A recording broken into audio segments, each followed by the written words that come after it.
Kurt Schütte, welkom op de podcast. Je bent CEO van RunEasi. Ik had je zien voorbij komen op LinkedIn al een paar keer. En ik ben zelf erg geïnteresseerd in health tech, preventie van injuries, preventie van blessures. Ik heb ook al een podcast opgenomen met Senne Bonarens, ik weet niet of je die kent, van OnTracks. Ja.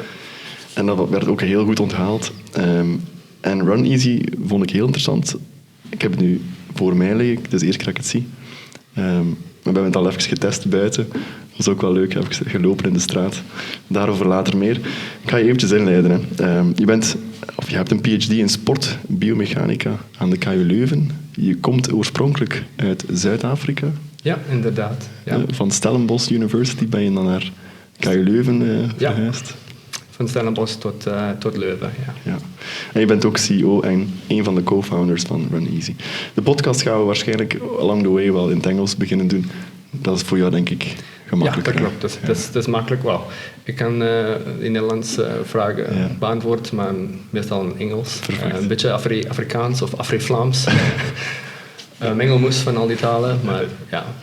Is er een leuk woord in het Afrikaans dat wij ook kennen? Vind je die woord amperbroekie? Ampelbroekie? Amperbroekie. G-string. Amperbroekie? Just breaking the ice, yeah.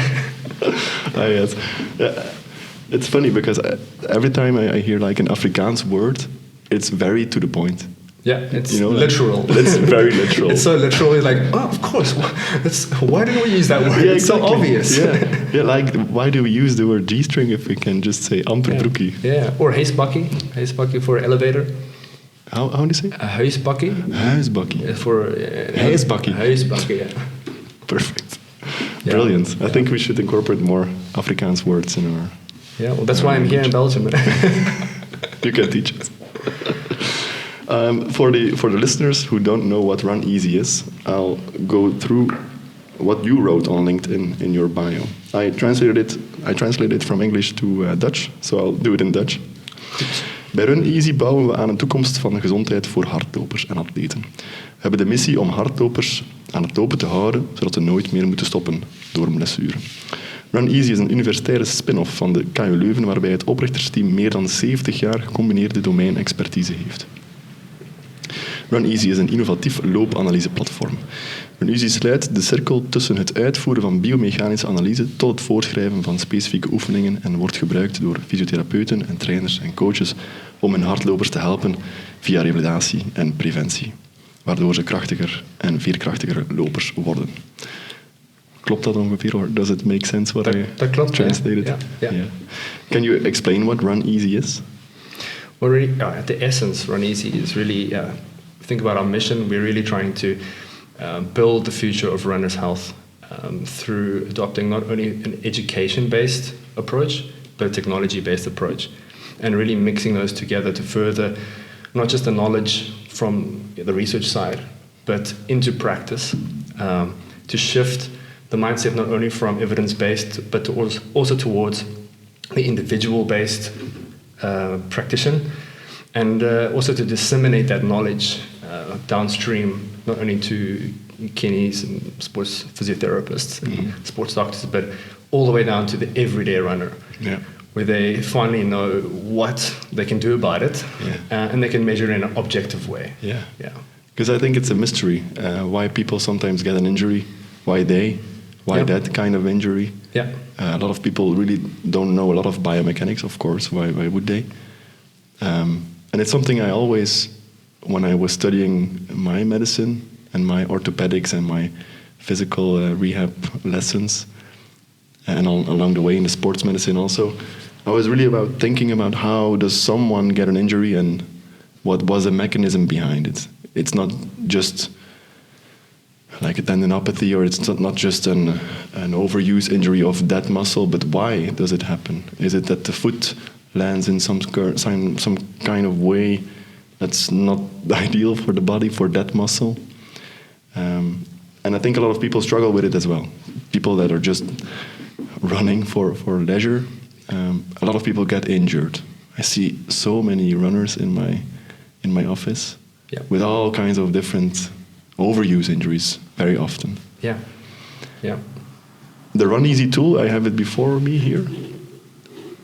It looks, and I already told you, it's very, very light. Can you explain?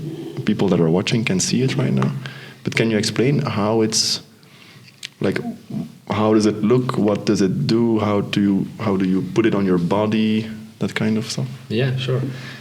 So, first of all, where do we put it on the body? And the main place the focused area is really on the becken, so on the pelvis, because the pelvis gives us so many clues about how we're moving, and also allows us to measure at a point where we can see exactly how is the body responding from a force-related perspective. So what's happening? How is the body absorbing, for example, impact forces? So it's close to the body's what we call center of mass as well. So this sensor, essentially, we place it, call it in the middle of what we call the sacrum. So for the physiotherapists out there and that knows your anatomy, it's your sacrum. But it's really in the middle of the pelvis. And that location allows us to capture a more holistic perspective on the biomechanics. You can isolate one metric here or there, but we're able to capture a more 360 kind of view, literally in 3 planes of motion. Able to, for example, and we'll go into the metrics in a bit, and we can evaluate your score and your data. But we tie these specific metrics to what we would call the weakest link. And you ask, like, what is causing injuries or what is related to injuries? And often it's identifying what is the swakste skakel or the weakest link. And for everybody, it's different. It's unique. It's individual. And that's why we say measured or assess, don't guess. But just going back to the actual belt itself, we make sure that it's, on the one hand, there's 2 main criteria. One is that we've got to keep the essence of the preciseness and the accuracy that we get in the biomechanics lab. So in the laboratory, you have precise motion analysis, 3D motion capture and force plates and all that. So we had to make sure that when we put a sensor on the body, that we're still maintaining that level of accuracy, because you can put it on your wrist. What does that information tell you? You can put it on your chest, but at that level, there's no impact left. Your body's already absorbed it all, right?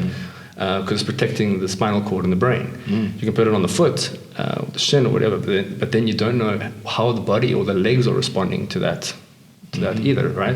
So positioning of the body is very important, and during our PhDs, myself and one of my co-founders, Tim de Beek, and our other co-founders I'll quickly mention them as well, Professor Benedict van Mansjelle and Jesse Davis, the 4 of us, we really our goal and our mission was to rigorously evaluate the best way to get these precise metrics in a way that we are confident that when we go outside and we're measuring an intervention, whether it be a clinical intervention or a performance one, that we're measuring something that's meaningful, a change that's actually meaningful, and not due to measurement error, which can happen so quickly. If you touch the sensor, you see the sensor that's attached to the belt.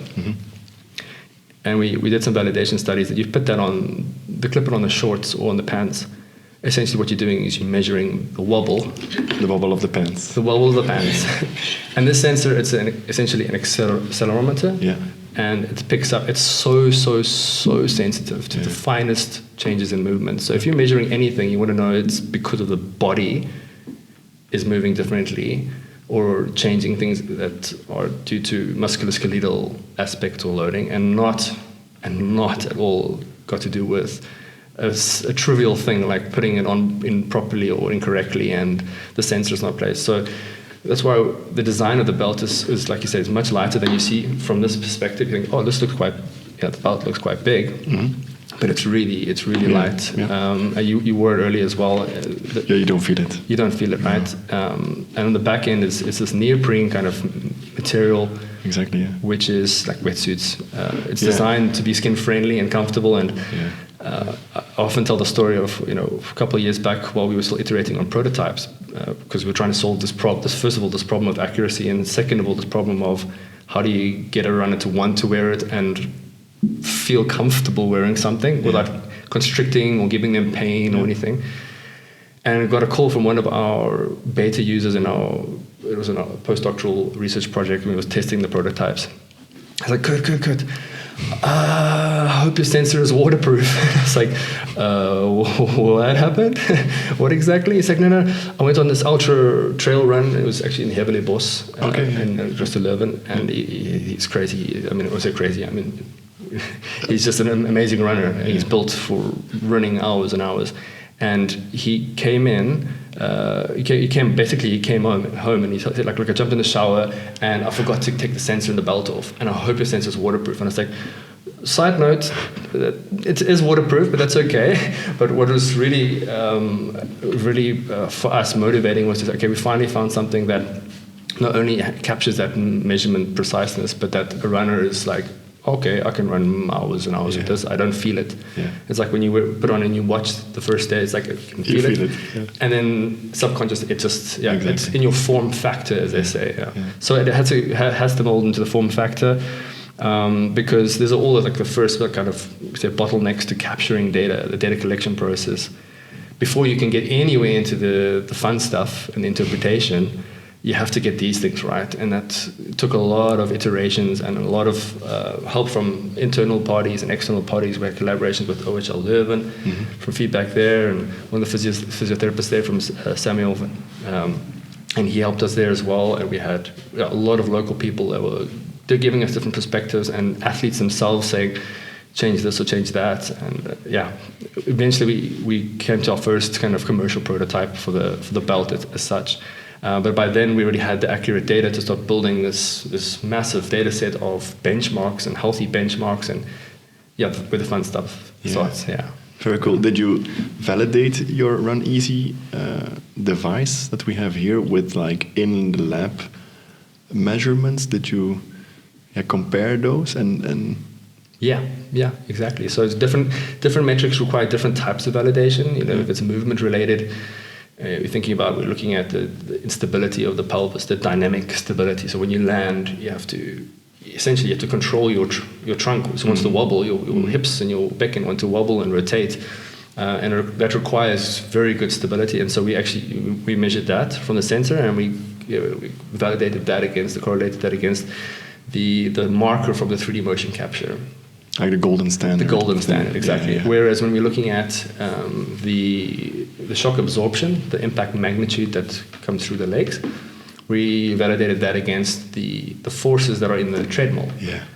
So it required different types of validation to get it right, and different speeds and all those things, different populations to make sure we have the most robust algorithms you could think about that. That it works and is accurate, and that you can trust the data. Because I think right now on the market there's only one of these. Yeah, I think Ontrax is also doing something around that space. They seem to be entering the space. Maybe like a competitor of you. No comment.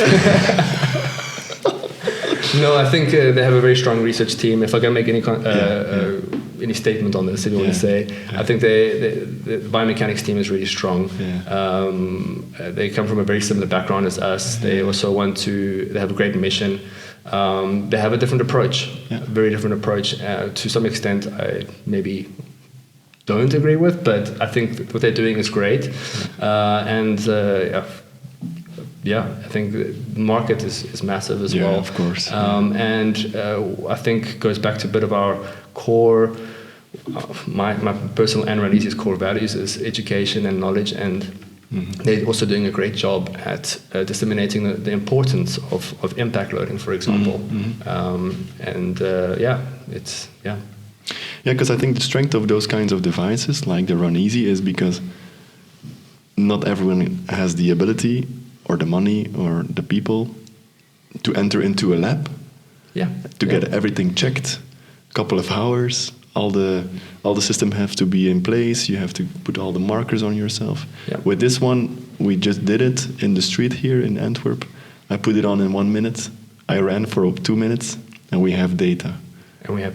That's for me, that's pretty spectacular.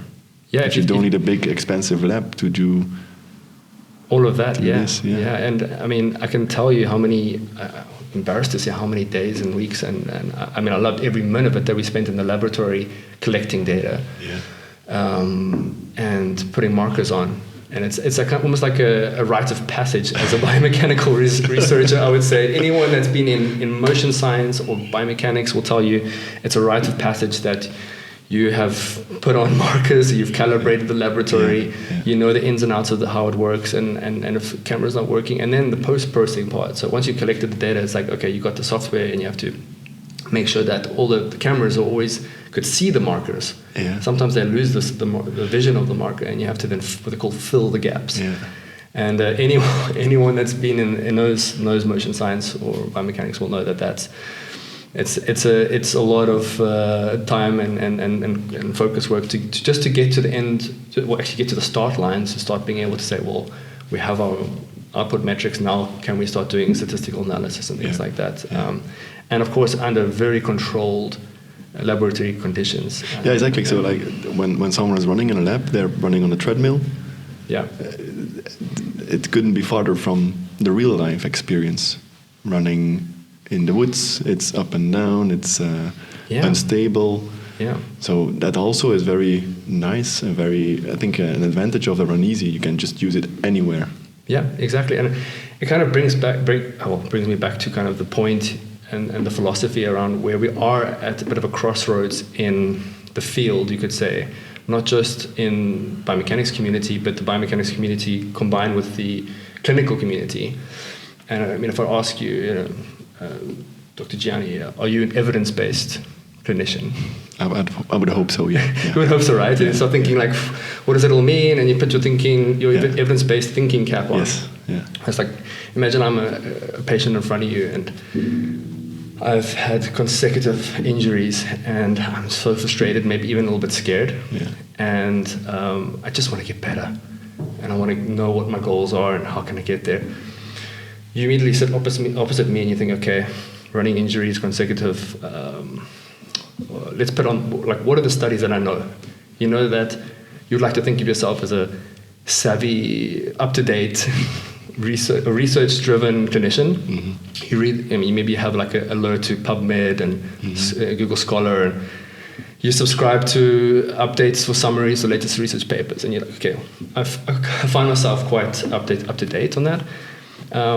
Then you start going through the different studies in your mind. Okay, the one study, there was a group of bachelor students, maybe sedentary, but it was a good study. But this patient, she's a master's level competitive runner. I couldn't use that one. Yeah. But the other study that looked at this type of injury was in high elite marathon runners. And you're thinking, does it apply more performance-based? I can't use that one either.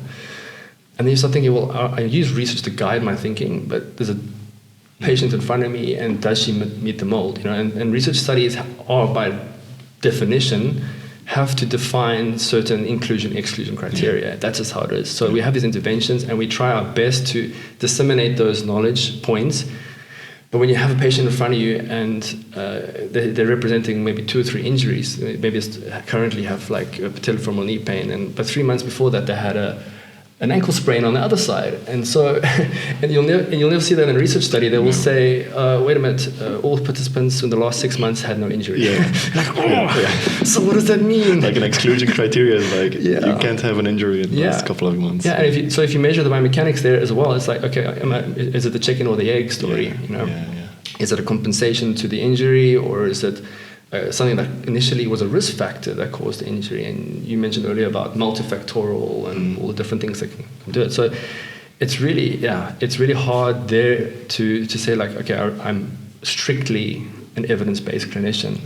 And that's where we see that's the one axis, and then the other axis is where we're seeing the individual-based medicine coming in more and more, because we have high-resolution tools like RunEasi that enable us to measure quantifiable data points at different time points and establish baseline, whether they started off being injured or through rehabilitation and getting better, or coming in when they're healthy and everything's going good, you could say.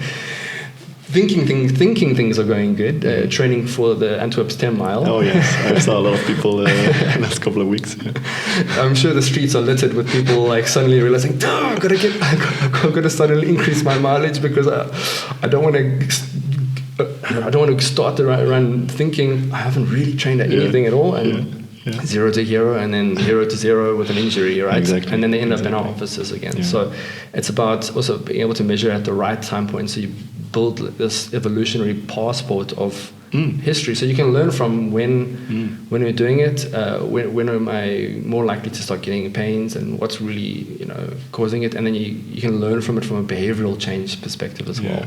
I think the wonderful thing about these kinds of devices is that you have some data from before or from after the injury, which helps us as clinicians, because we see a patient comes in for 15 minutes, we do some checkups. Most of it is static, sometimes some dynamic checkups. Yeah.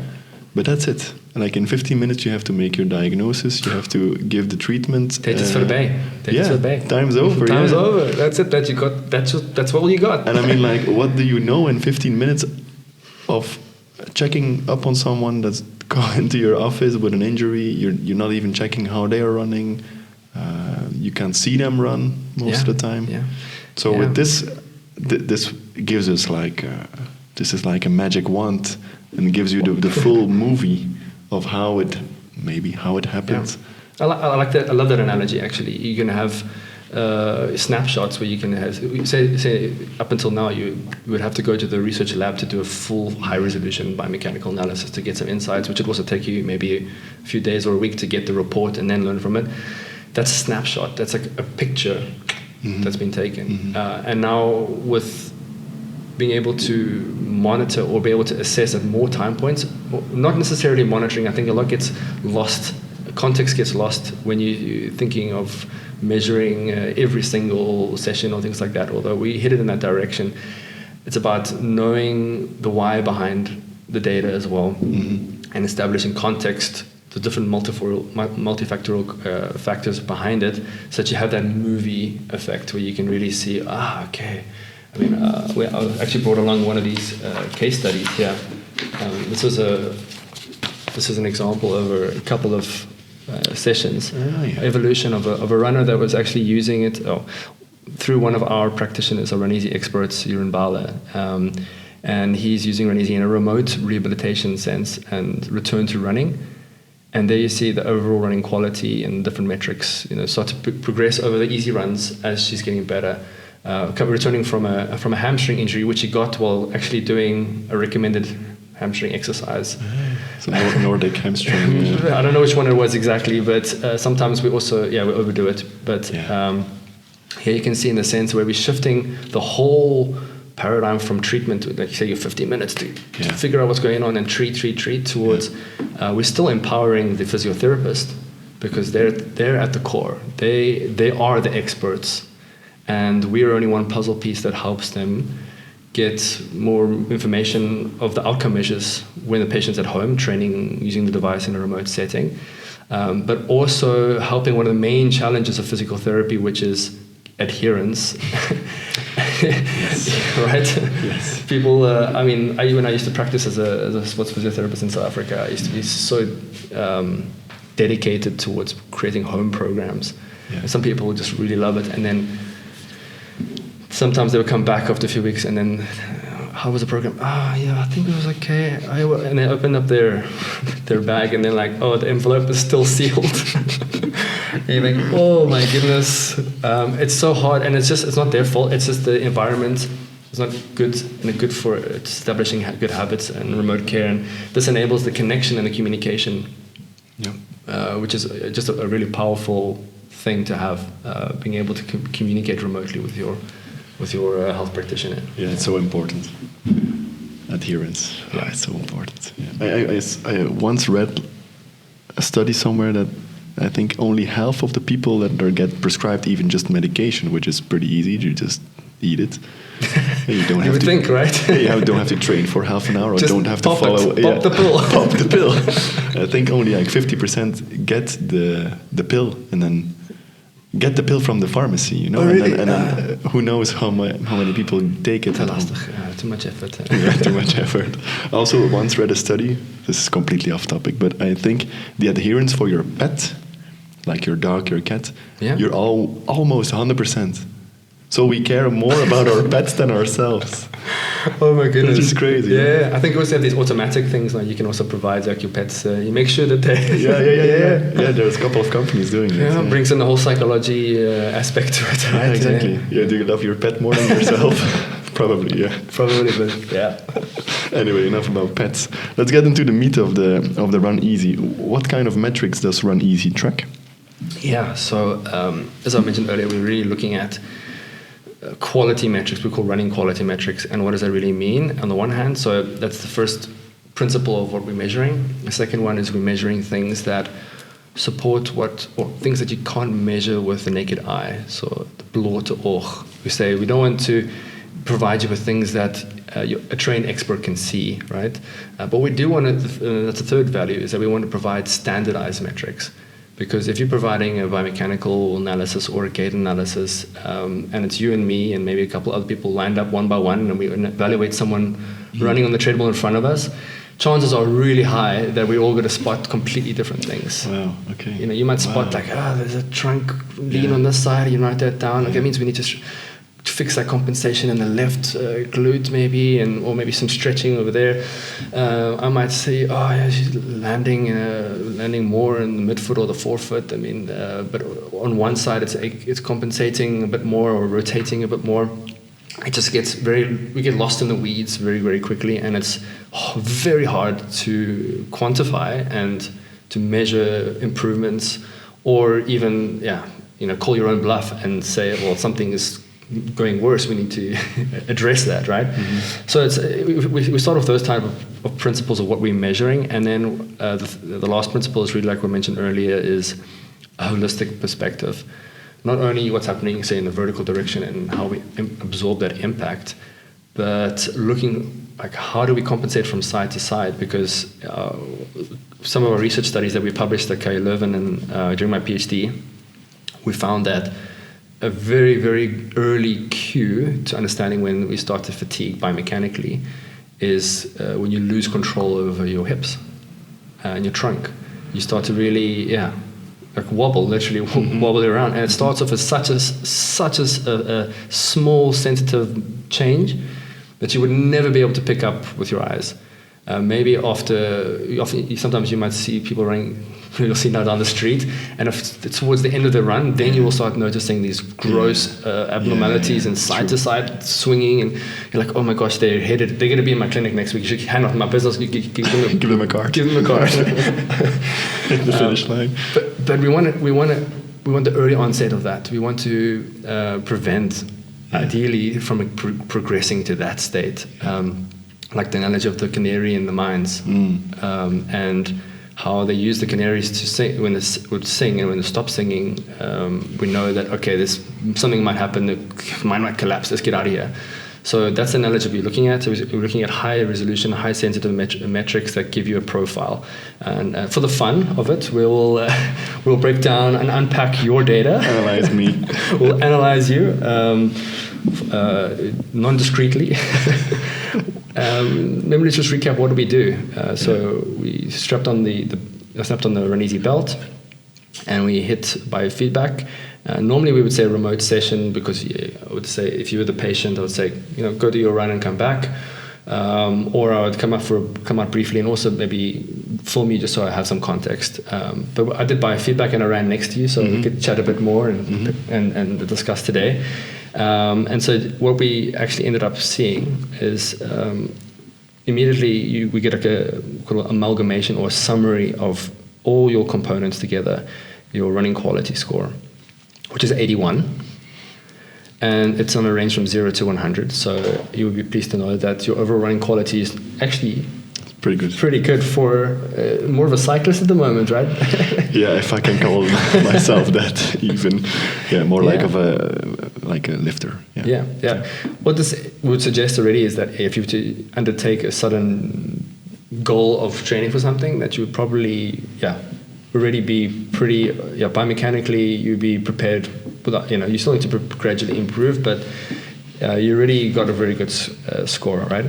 And your strongest link is, I would say, we look at the dynamic stability and impact loading. They're both in the green. So normally it's to be one of those two are the core. But we see your weakest link is actually your symmetry. Mm-hmm. So you see that's highlighted in the orange. So we designed actually this layer purely for what we're doing now. This visual as a communication tool for the patient and to help the physiotherapist and the clinician to explain it to the patient. Yep. Yep. Because what we realized is that you can have, I'll quickly go into that expert view. Numbers. I see a lot of numbers. You see a lot of numbers, right? And that's how we started. When we launched that, we had an idea of first let's get the metrics out, but then we gathered so much feedback from our community of experts and physiotherapists and clinicians, and they're saying that look, we need to learn how to disseminate this information into a way that's intuitive, that's digestible, that leaves the patient walking away with one thing that they know they need to improve and how to do that. So, for example, we identified you have an asymmetry, and what does that mean? Actually, we see there's a 10% asymmetry towards your left leg in your dynamic stability. So you're more unstable essentially on your left leg. Okay. And so just that on its own can give us some indication like, okay, we need to find a way to correct that imbalance, or first at least identify what could be causing that. And I think you mentioned something about you were hiking in Finland with your girlfriend. Yeah, I got a knee injury. I don't really know how it happened, but I told you I think I was searching for something in the tent, sitting on my knees, and then afterwards we started hiking, and then it came. Suddenly. Swollen. Yeah, I didn't feel anything. Swollen knee, completely locked up.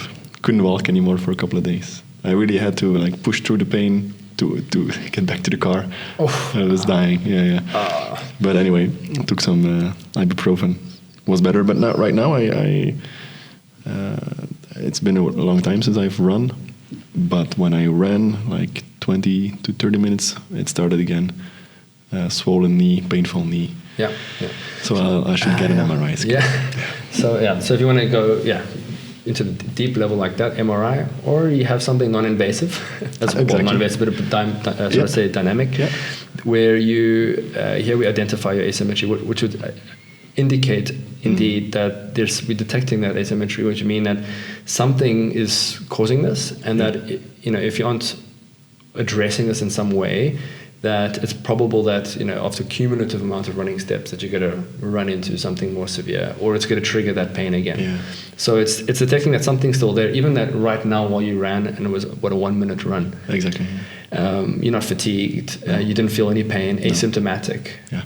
But we're picking up on a very low radar already that there's something there. And is this, or it's the dynamic stability that's low, right? Or is it? Because if you look at the asymmetry in your impact and your impact duration, which is how quickly that impact travels through the legs, versus the impact magnitude, which is how much impact is being absorbed by the legs. Okay. If you see there, the asymmetry is 2% and 1%. So you're absorbing the impact pretty well, actually, with both legs. So you got quite good symmetry there.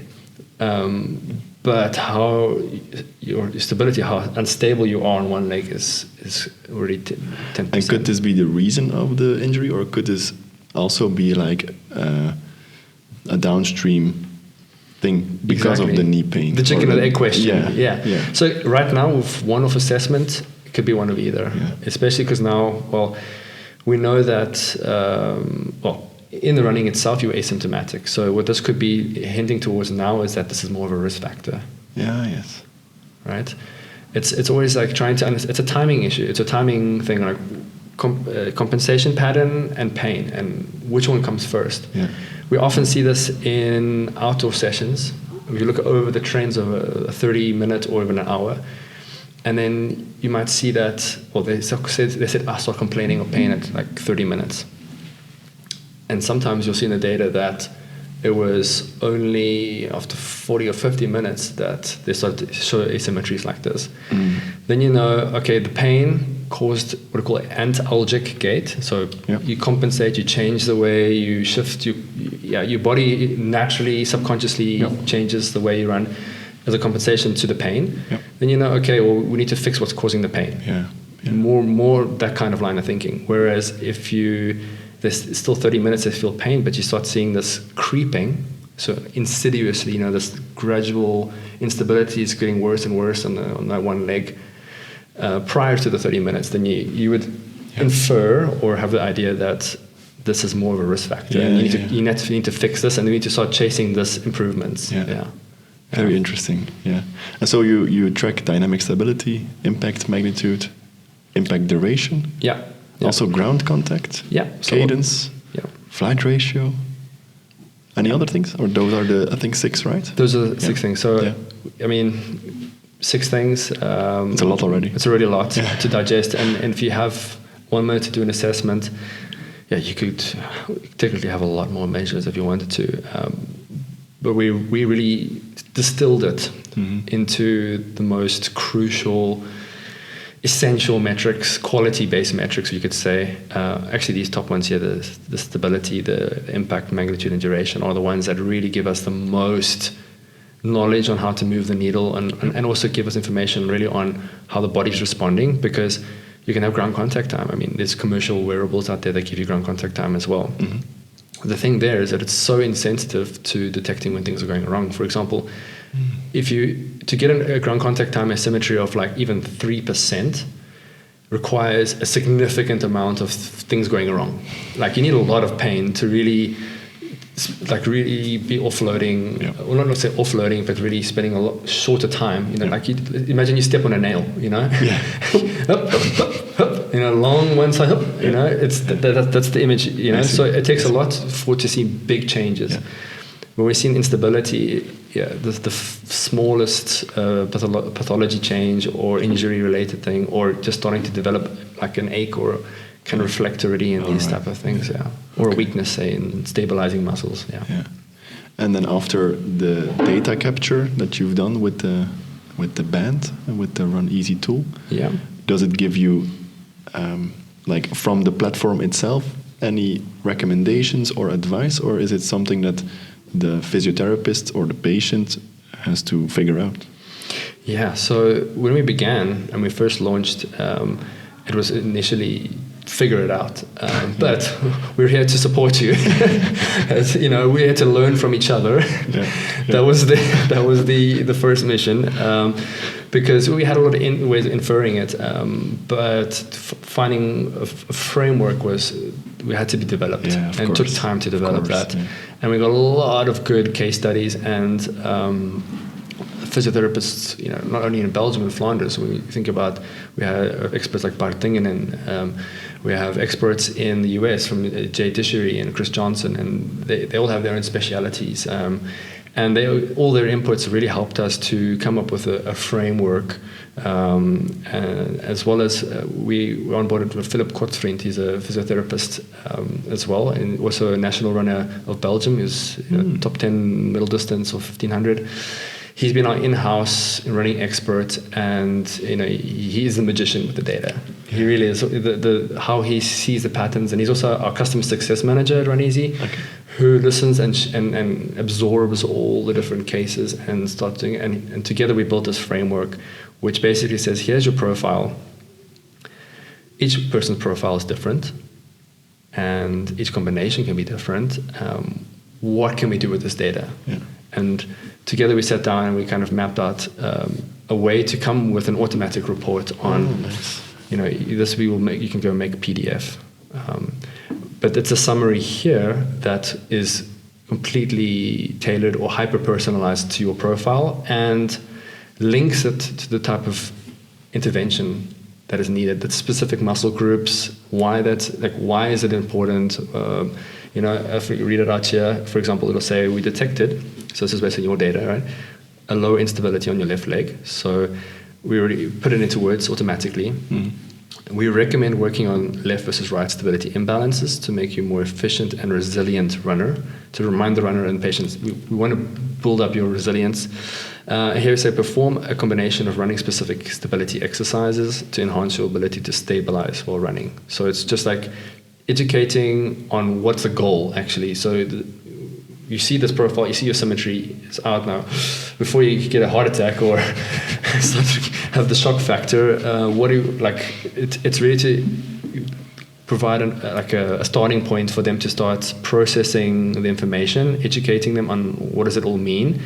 And when you export this as a PDF, there's a link to specific exercises, and we're very excited to. We're on the verge of one of our exciting things on our roadmap that we're launching, that will really provide automatic exercises and hyper-personalized exercises based on your profile. So essentially, a runner can't do much with this information. But what they can do about it is the strengthening exercises, and that is linked to the practitioner. The practitioner will use these guidelines to suggest the right exercises. And any runner out there will say, like, look, I'm starting to. It used to be a myth that runners should never do strength training, but the research is getting clearer and clearer that it's really important. They should, right? So strength training is important, but still fitting it into a busy life. He's like, I don't have to do my exercises. So focusing on the right exercises and not just saying, we try every generic exercise that could help me as a runner.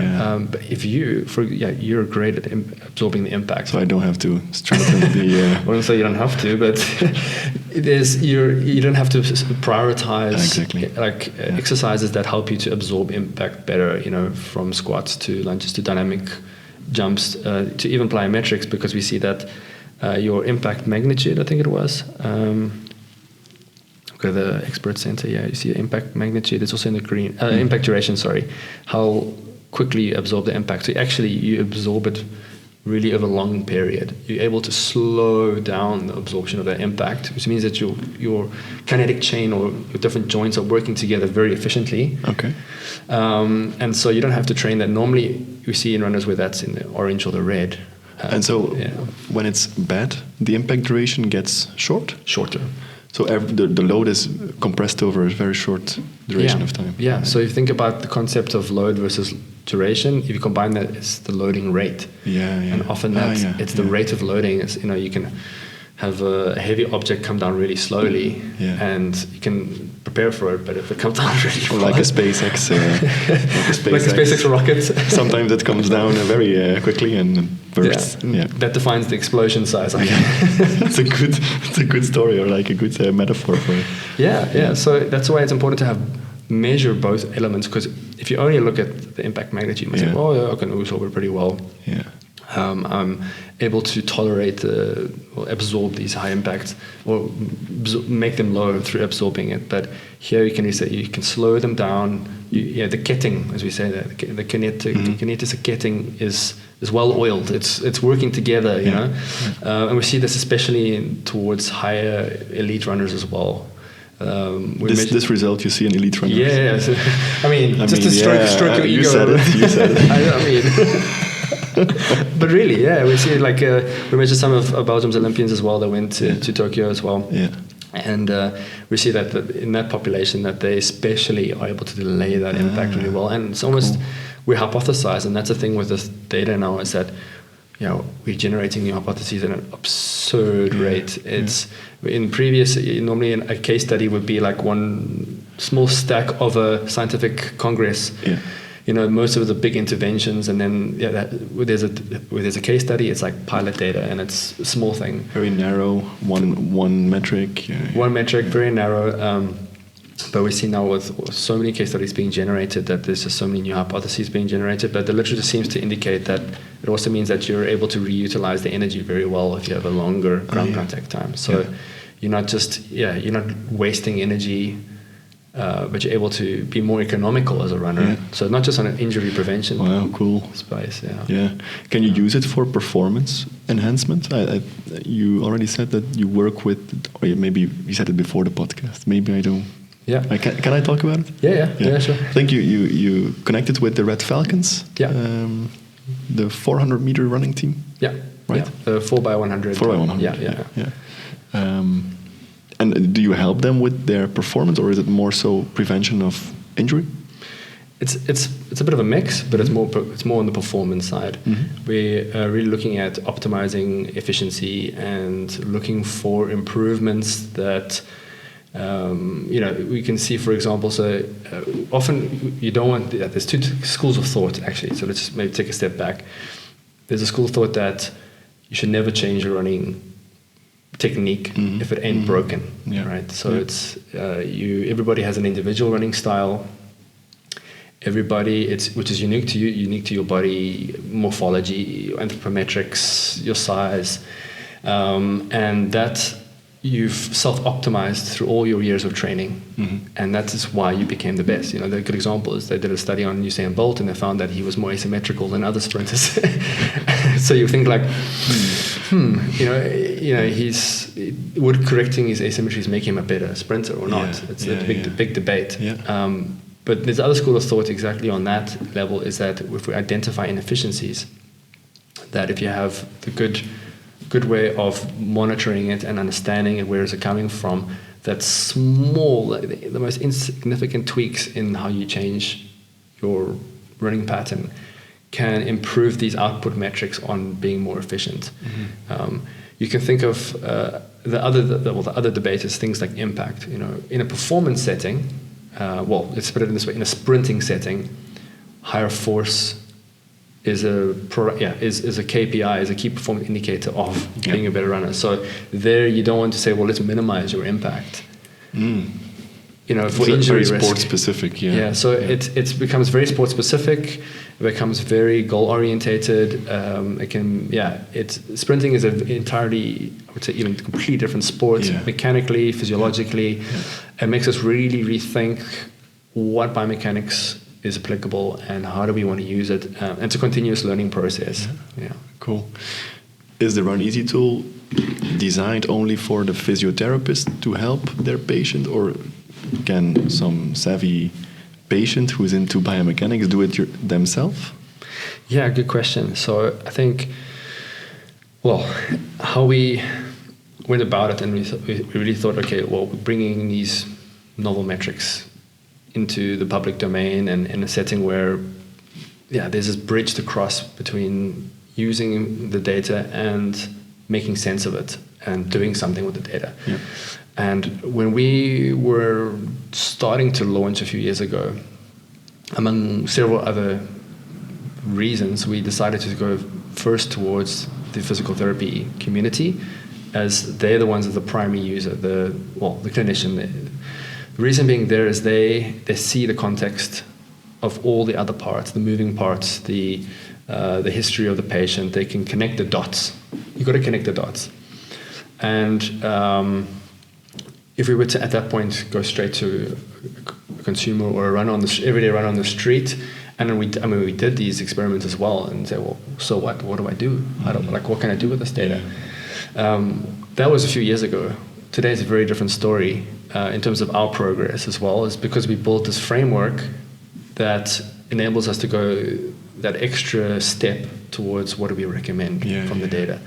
The size of our data pool is enormous. The thousands of new athletes that come through, and runners and patients, and how we're working with that data, and what does it link to specific injuries and specific populations. We're also seeing a rise in, for example, the so-called fourth trimester of postpartum runners, women's health, pelvic health. We're seeing specific benchmarks coming out there. A lot of application into different areas. But where we are really now is at this kind of precipice of disseminating it to the end user so that they have their own belt and their own sensor. It's a model which will never exclude the clinicians and experts. We want to actually make them maintain their expertise so that at the end of the day, they can provide all the other levels of important services to the end runner, to reassure them that this is indeed something to pay attention to provide the support or the context, to still provide the guidance, and even if it's in a virtual setting. We have a lot of customers now that are really pushing the boundaries and envelope on the possibilities of virtual care. Doing a virtual session and all that stuff, and we're adding a very, I think, important quantifiable step to that allows the practitioner to really know what's going on at home, you could say. Is the patient really doing their Yeah, it would be a very interesting world, I think, to have all my runners have this and then just connect to me. And then when they have any problem, or when the tool picks it up, to really snap into gear, even if they don't have any problem yet. Yeah, It would be a very interesting. I think I don't know how many people are that biomechanically savvy, but they don't really have to be, because the system really provides every explanation and the recommendations also. Exactly. So, which brings me back to our education mindset. We do a lot of courses, not only online courses, but we do full day, 2-day workshops, accredited, in fact. And I think we're maybe one of the only kind of industry, commercial, we're industry-based companies that are allowed to give these accredited workshops, because we approach it purely from scientific background, and the primary intent is education. Yeah. And any downstream sale or thing that comes from that, great. If they're interested and they see the high resolution tool as RunEasi as something that is an added value to their practice, that's great. But the principles and the data and the information that we reveal and we explain and transfer into exercises, and to show that these are the exercises you can do if you have an unstable patient or a high impact patient. There's still so much they can learn without having the tool. But of course, at the end of the day, when they have the tool, it makes their lives a lot easier and convenient, and reassures them that their intervention that they're giving is on the right, is moving the needle in the right direction. Yeah, exactly. Because that is also a very, very important note that you say there. Yeah, we give our people exercises, and then rehab is over. See you, bye, and maybe see you again when you're getting injured again. Yeah. But now you can just track how they are doing, and how you can also track the rehab itself. Yeah. And then after they are done with the rehab, you can even remotely see they're going back down again. Yes, exactly. And that's where it becomes like this, keep on toggling, switching between rehab and prevention, actually. But still, the clinician is very much involved in that. It's just changing changing towards exercise as medicine approach, rather than let's fix it the whole time. Let's fix it when it's too late. And there we're really aligning with the long-term goals of the patient and the athlete, and keeping them as much as we can as injury-free, so that they not only can make the start line of their marathon or their 10 miles, but complete it without having a whole week afterwards to hop, that they're dead, and that they're like, I only want to work remote this week because I can't even walk to my car because my legs are so much in pain. Yeah, good. I'm just thinking about a world where everyone has a RunEasi right now. Looks nice. Are there any other? This maybe is a question that's not really or not really top of mind for you right now. But do you have other products in the pipeline or something, or? We do. Or do you have your hands full with this one? We have our hands very full. That maybe links to the business side of it. But we are essentially a tech company. Our philosophy is in R&D and in continuously updating the product and putting new things in it. And I must say, in the beginning it was like, whoa, how do we distill what is important, what is valuable, what is relevant, what's meaningful for the industry and for what they need. And recently we just brought on a new data scientist and algorithm engineers to help us really scale a whole new product line as well. And we have some exciting things in the pipeline. To the extent that I can say, for example, think about team sports. Mm-hmm. Think about being able to measure the quality of one's jumping. Mm-hmm. Landing requires, not only, again, impact absorption, but stability. Think about a single leg hop or that type of thing. And then combining that with performance-based metrics, so, the jump height and all those things like that. So those are one thing we've looked at. Also, like the work we're doing with, for example, the Red Lions. Mm-hmm. We work on two different ways. One is the typical running rehabilitation, but the other one is screening athletes in, these 30 to 40 meter sprints decelerations, change of directions, and we're getting closer and closer to bringing out something that's really exciting on that front. We had and we still are working quite nicely with, for example, Bartingen on that kind of return to play ACL rehab angle as well, not only in the prevention side, but think about a football player coming back after an ACL tear. Mm-hmm. Mm-hmm. They're a very critical phase of the return to performance. Yep. Is can you clear a good running? You have a good return to running ability. Because there are a few metrics that people after an ACL or what some physicians or physiotherapists measure after an ACL rupture. Mm-hmm. But even then, when they're very well rehabbed, I think 30% tear them again. Yeah, the recurrence rate is ridiculous. Yeah. So there's a lot of room for improvement. Yeah, I mean that's why there's every year the Football Medicine Congress, the FIFA one, ACL. Yeah. I mean, and every year there's a mind-blowing amount of new research that's showing cool stuff, changing so fast, but still so much to learn. And the more we can start measuring, taking out the guesswork on that phase of it, so having that high resolution ability to know how well are they braking during a deceleration, as close to the sport specificity you mentioned earlier as possible, because you can run, but the moment you have that opponent in front of you and you have a split second to sidestep or to suddenly hit the brakes, that requires a demand on the musculoskeletal system that's like through the roof, and we see the impacts and the braking forces are so high, which also makes it more difficult for us to know where what's happening, especially when people are doing these very quick steps. So that's where the R&D process for us is quite important, that we still have the accuracy on knowing left, right, and getting these things correct. And so those are some exciting things in the pipeline. One other thing that's I think a very big advantage of RunEasi is the amount of data that you capture. I follow Tesla a little bit. You know Tesla? Yeah. Elon Musk is also South African. It's true. Yeah, and they have, of course, they have their AI division with their self-driving. Mm-hmm. I think it's version 14 right now. Version 1 was very bad. Version 14 is less bad. I saw some videos and they're going around the streets in America pretty easily right now, so that's very nice.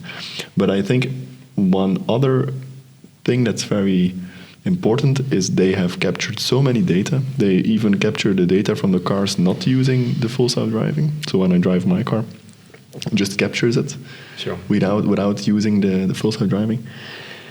And due to that, with that amount of data, they can use it for other things, not even driving, because they see so much that the car is like a vehicle for the real life other stuff that they can treat or make products out of. So many new capabilities. Yeah, exactly. And I think maybe the same can be said for RunEasi. Yeah. I mean, what's happened, for example, I mean, in the beginning we knew that this was a potential use case, but we see, for example, the ability to choose the right running shoe based on the data. We have now a handful of specialized running shoe stores in multiple countries that are using RunEasi as a way to really improve the experience in a more evidence-based, individual-based way for ideal shoe selection. So the old paradigm of we sell whatever's in the back in the back cupboard because we have certain sponsorships from certain sales incentives, that's kind of like gradually coming out of this, and now towards we start ordering shoes that are showing results with the people, with the actual public, because they typically what they do is the person comes into the store and then they put on the RunEasi belt, they run 30 seconds to 1 minute. That's all they need in a pair of shoes, and they quickly try another one. They can try 3 or 4, and you can see the difference. And you can see the difference. You see the ranking, and cool. For some people there's no difference. It's like, okay, whatever. Yeah. Then I go with what looks the prettiest. Yeah, exactly. Which is fine. Yeah. And most of us still like to buy, of course. Of course, why not, right? The flashy yellow shoes. Yeah. Flashy is the most important criteria.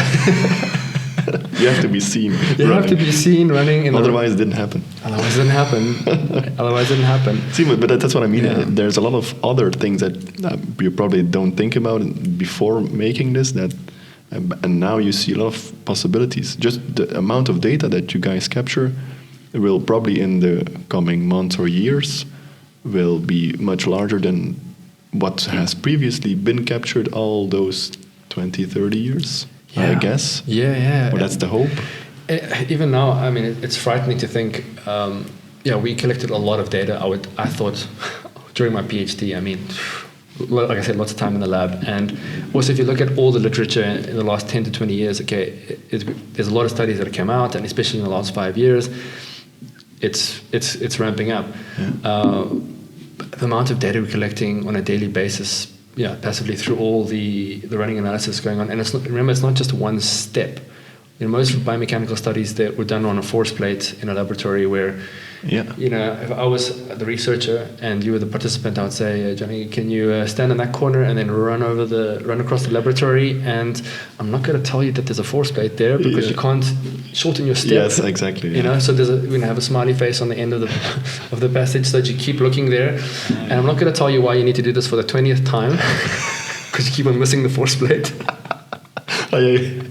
Because you ran a bit slight to the left of it. Yeah, you ran. Oh no! And then you look at one from one research to the other, and you look at each other like, oh my gosh, this is going to be a long day. Again, this is an overstrider.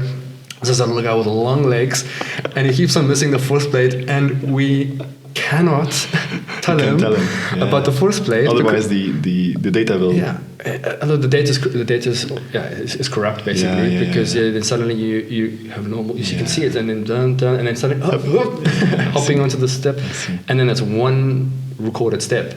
Yeah. With RunEasi, we're recording every single step. So the volume there allows you to have big sample size, meaning more reliability on data with numbers, right? Basically, yeah.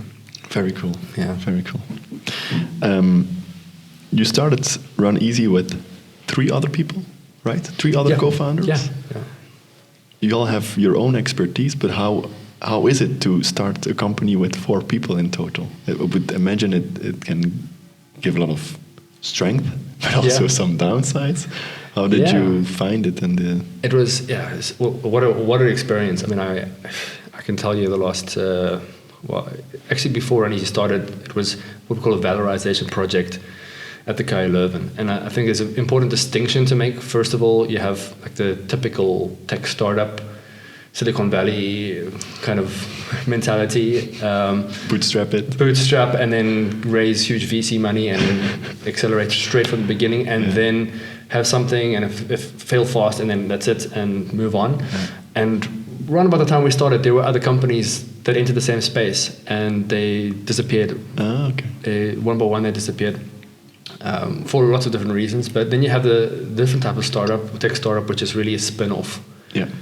An academic spin-off. And when we wanted to pitch the idea to LRT, KU Leuven LRT, they were like, okay, great, but come to us with a business plan, and how are we going to valorize this, and how are we going to monetize this, and what industry use is there going to be from the research, and how applicable it is. And we had 2 years, and what was, I think, a real blessing was that we had, it was a project, not just for an individual, because you also get these individual mandates that allow a researcher to pursue the valorization trajectory to create something. But they're essentially on their own. They have mentors and supervisors, but it's on their own.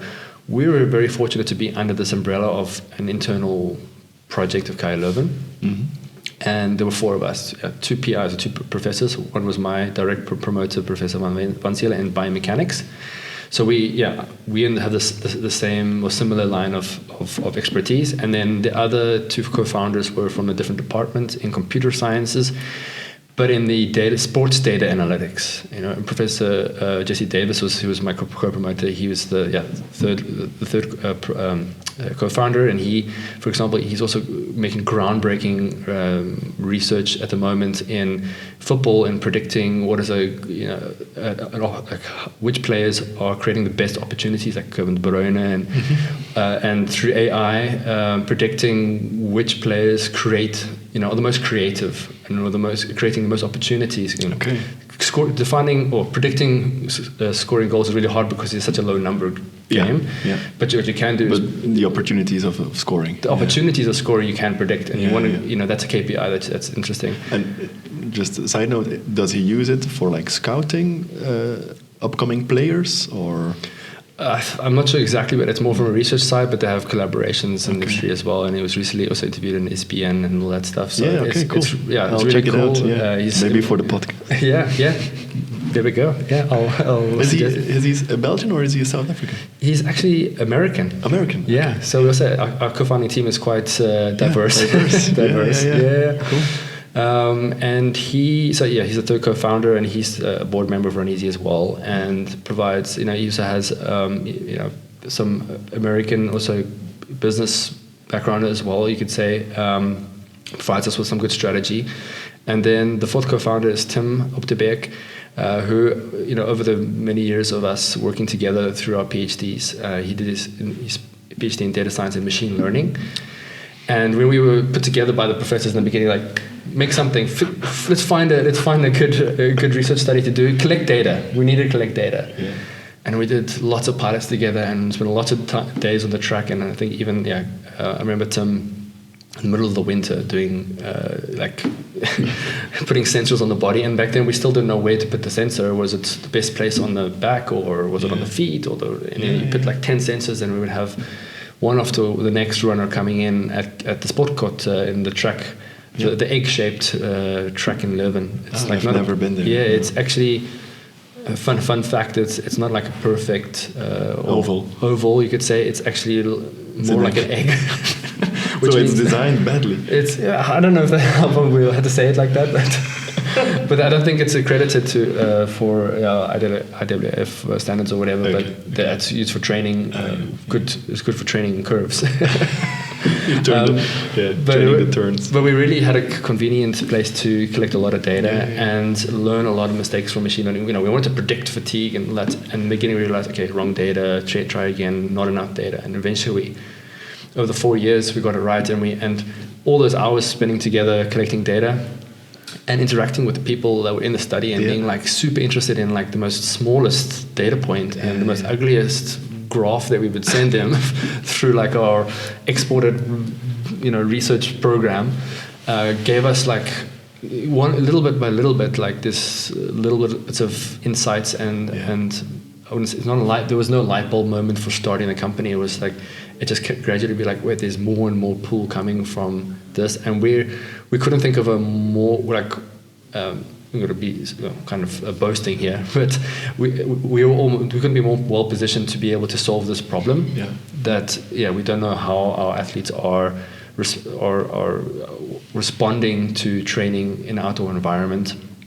We measure things precisely, and through all the years of research, we think, we're actually quite well positioned for this. And back of my mind, I've always had an entrepreneurial kind of fire in my belly, but also on the other hand, very conservative. I like to make sure that first I'm an expert in something before I'm going to take the leap. And I wouldn't say I'm a garage inventor that wants to come up with an entrepreneurial thing like that, but it is more, can we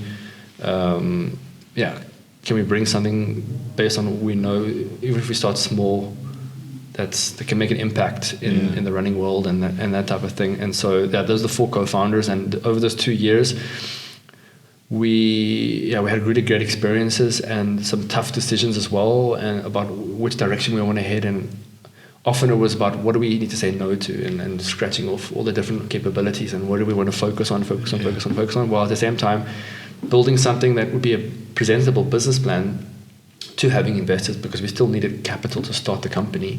That would show that we have a big enough market size, that we have the right talent in the team to be able to capture that market, and to be able to, that we have the right strategy and the finances and the models and the unit economics and all that stuff was corrected. So it was a journey, a real journey. And Yeah, like for someone coming from a science background, how is it to also get to dive deep into the business side of business? It's awesome. Awesome, yeah. It's awesome also because it's so closely linked. We're so fortunate that it's so closely linked to our passions and our research. Yeah. It was there wasn't a big leap into we going into uncharted territory. We don't really know, for example, even if we were to say we wanted to start in cycling. Yeah. We know there's biomechanics and different types of movement patterns, but we had never measured it before. Yeah, we would have to, you need the validation studies and all that to go straight away to be able to do it. So we had built this very deep foundation of knowledge in running specifically. We said, okay, this is a no-brainer. We can do it. And then we needed some business expertise to help, kind of as a catalyst to get there and learn some entrepreneurial things. And that was a real journey. And I can say it's a roller coaster. A roller coaster, absolutely. And maybe just one thing to mention there is I think the team. The whole RunEasi team has demonstrated so much resilience because we raised our first capital round during the first lockdown. 2020, March 2020. Oof. Yeah, and we were at the final rounds of the committees of the investors, investing funds.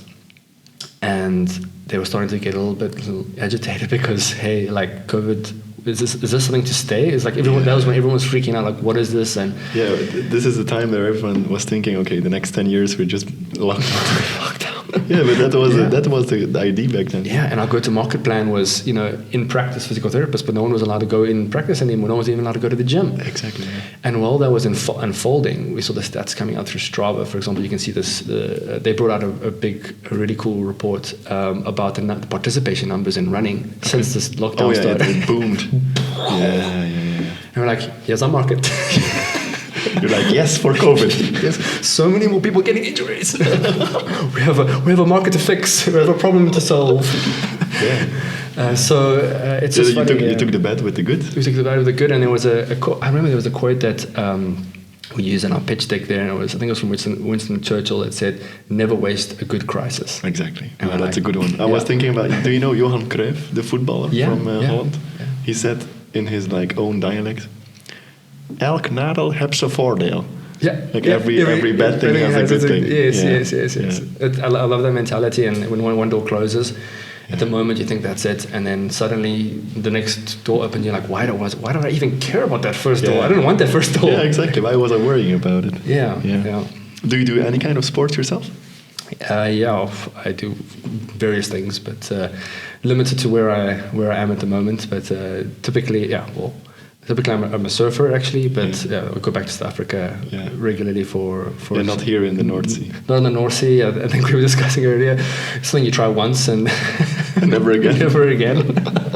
I think we both had one experience of surfing in the North Sea. Yeah, I think I bought the most thickest wetsuit you can ever imagine and convinced myself that I'll be in the North Sea regularly. And I think I paddle out. We paddle out with my research colleague. I remember the day we paddled out, and the wind was so strong it blew us, I think, at least 1.5 kilometers down, and we're like, and we had to walk against the wind on the way up.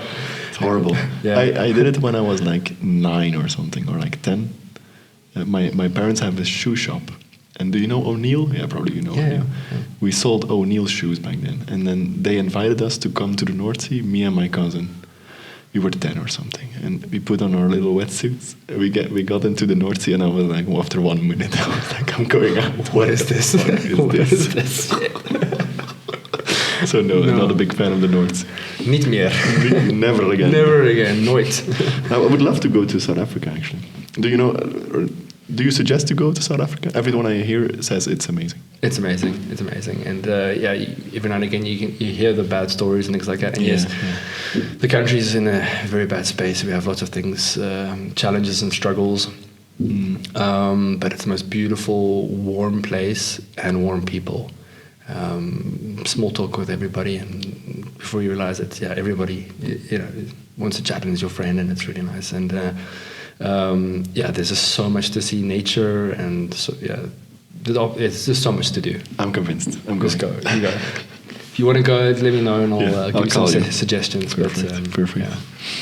We have a lot of people that are listening that are into the health tech space. Yeah. And of course, they will be very happy to hear you giving any advice for them. People trying to get into or become a founder or start something, maybe they have an idea. What would you give as advice? Yeah, I guess if we're assuming that person is still a student, I would say, let the entrepreneurial itch grow. I would also say, get involved with multiple projects because you never know the things that you pick up. In fact, innovation is one definition I heard somewhere about innovation is applying something, an existing know-how in a very different context or different application. Yeah. So when I came to KU Leuven, I had the opportunity as an international student I wasn't allowed to teach because it was only in Netherlands and eventually I could do some guest lectures, but because I was one of the PhD students that wasn't allowed to teach, I had the opportunity then more time to get involved with various projects and collaborate and co-author on all kinds of projects, and that helped me also get inspired by what other technology, because normally it's validation or new technologies, and you just get exposed to different ideas and people and inspired. So I'd say, if you're interested in entrepreneurship, just get involved. Just show up and get involved and don't take everything specifically too seriously, but just soak up things like a sponge. And I think even now there's so many initiatives that are amazing. That's in Flanders and also in KU Leuven, for example. One of my colleagues at KU Leuven at LRD, Tina van Lommel, she created this KU Leuven Kick, which it's really like a little incubator that allows students to just walk in, like literally the doors open, and pitch an idea or get feedback from mentors and get involved so you have some guidance towards what are you doing with your idea. And I think some people always like, I have an idea, I shouldn't share it, but I think that's the exact opposite. You will hear a lot of people saying that sounds crazy or whatever, but no one's going to steal your idea. No one's going to steal your idea. If I think about how many years it takes to get one idea like starting to work off the ground, just get off the ground, the resources needed, the capabilities needed. The last thing to worry about is someone stealing your idea. And I must say, like, sometimes you get that feeling, especially if you attend like these biotech kind of congresses and things, or you speak to the legal department and they're like, patent, or but like, of course there's core know-how that you must keep secret. But the commercialization questions around it, the more validation you have, the better. And if you have an idea, immediately try and figure out who's the end user and speak to them and identify what are their pain points and things like that. And then okay, maybe there's some merit in this to create something and do it and then make the leap. Fail fast. Also, it's something that I hear a lot. Just do it and then get the feedback from the end user and then iterate. And iterate, exactly. Yeah. Cool. Do you have any advice for runners? For runners, Buy RunEasi? Go get a RunEasi assessment. For now, you can't buy one. Okay. You can't buy one yourself. We have a very exciting launch coming up soon where that might be possible, but still through the physiotherapist, where you can say, you know what, I want to be monitored on a regular basis. So that's something that's brewing that we're really excited about. We have some really good use cases there. If you're an everyday runner, and I'll say, if for now it's based on if you are training for something and you're feeling a niggle or you're feeling a pain, don't wait. Really don't wait. Like, you can get good quality information about your status before it's too late. So if you just started training for the Antwerp 10 miles, I think it's in 4 weeks, 3 weeks. I think it's in 4 weeks. Yeah. So it may be a bit late to train. Right? Some people might be starting now. For next year. For all the people listening that are starting now, Stop. Or do it and then get injured and then go see a physiotherapist and then figure out why I shouldn't have done that. No. No, there's also the philosophy of if it ain't broken, don't try fix it. So meaning like, you don't necessarily, you would say you don't need a RunEasi assessment if you have no problems, you have no injuries, you're training, everything's good. But what happens is that there's these key moments in almost every runner's career where they suddenly set the bar much higher. They have a new goal. Suddenly they're like, I've always done half marathons, and now I want to do a marathon. Yeah. I've never got injured. Yeah. Well, it's when there's this sudden leaps in ambitions and training loads and impact, or even someone that's always run in the city, and then they go to the Ardennen for a weekend show weg, and they do the Houffalize trail, and they sprain their ankle, or they get a different type of injury, and they're not prepared for that. So it's about preparing for whenever there's a change in the goals or the intent of the running, it changes the load on the body, and the body has to adapt to it. And that provides an opportunity to say, I should maybe get an assessment on a small experiment, like we did now outside your practice. Yeah. You took 1 minute to do one in the streets. Say they're running on the cobblestones. We noticed that it can disrupt the instability quite a lot. Exactly. If you're someone that always has to train on cobblestones, then you should do a quick assessment on the cobblestones and see how can you improve yourself on that particular environment. So there's like finding that key moment. It's just in time to say, I'll get an assessment, even though right now I don't have any pains.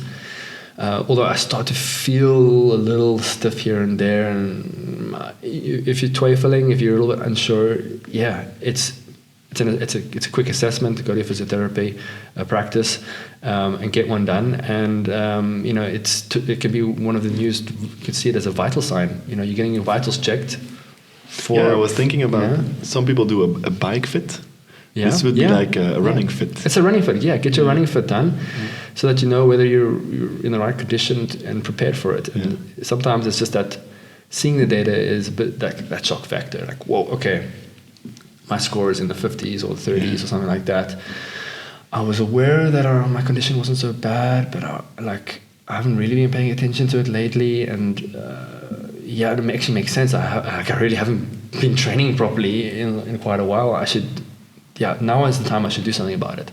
So it's a great motivator as well. It's not just to name and shame and be like, oh my gosh, my score is so bad.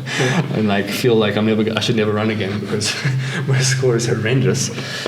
It's designed in a way to inspire you to say, this is the worst it can get. This is rock bottom. Only way up. Nice.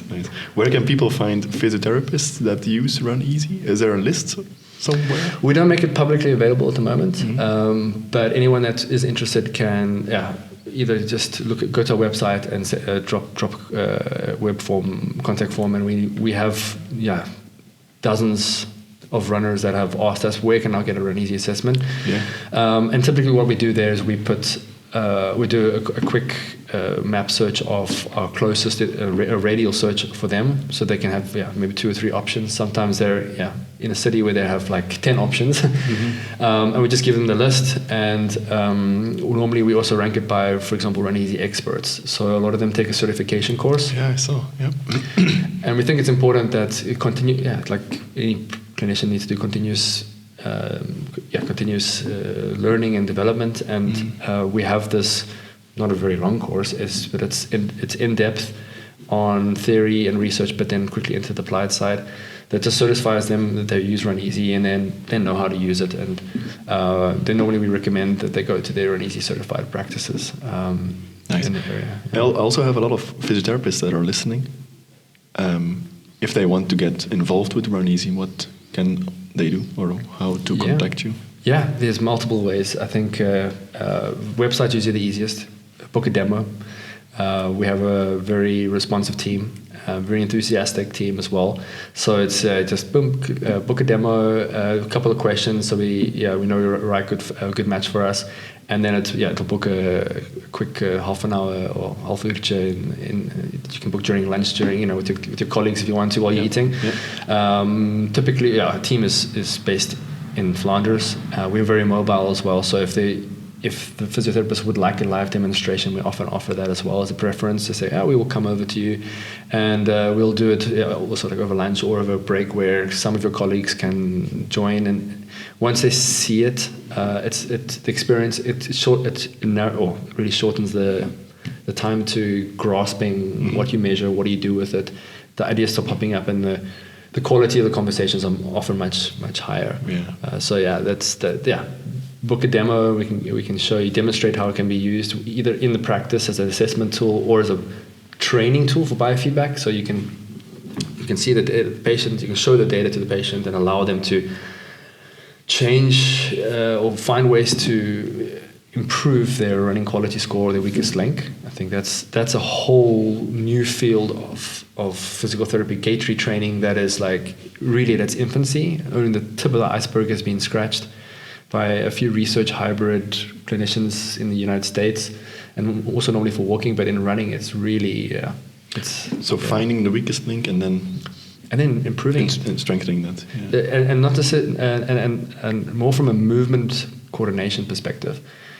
You have the knowledge of the result, you have that feedback loop instantaneously, and you can move in different ways and see the impact immediately on the screen, how that moves the needle in a good way or sometimes in a bad way. Sometimes they would say like, I read a blog post from a popular magazine and they said I should run with my forefoot, or I should those are things that we haven't yet talked about.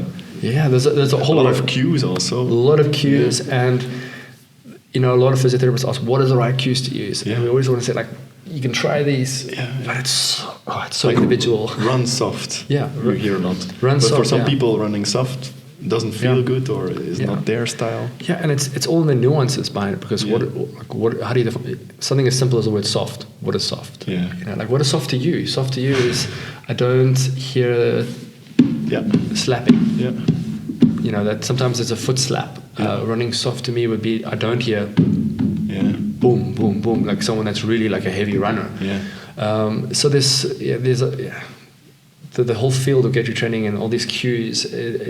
You have to get it's a communication thing, right? And it's interpretation, and it's so fine tuned that some people respond unbelievably, like in the second you see like bam, everything changing, and it's like this. It feels like a magic bullet. Like their running quality goes from 50 to 70, and their impact is improved, and they found like say it's run softly, and now suddenly I can, and then they reinforce it, and like I can really feel the difference, and I can see the data. I think that's the biggest advantage. I feel like we're entering some kind of new age. I feel like we were like cavemen, just running and then feeling how it feels, running soft or keeping the cadence a bit higher. And now you can see what all those changes in the biomechanics really give. Even for the patient, they can see the improvement. Seeing what's going on inside the body. Very cool stuff. I think the end of RunEasi has how to say it. Ik zou zeggen in het Nederlands, het einde van RunEasi is er nog zeker niet. Ik denk dat er nog heel veel potentieel in zit. Dus ik ga jullie blijven volgen. En ik zou het graag ook nog wat verder uitzoeken zelf. Dus ik zal een keer horen bij kines, bij vrienden kines, of dat die een RunEasi hebben. En anders zal ik ze naar jullie verwijzen. Want ik denk dat het zeker een heel cool en heel waardevol en heel bruikbaar tool is. Dikke merci om op de podcast te komen.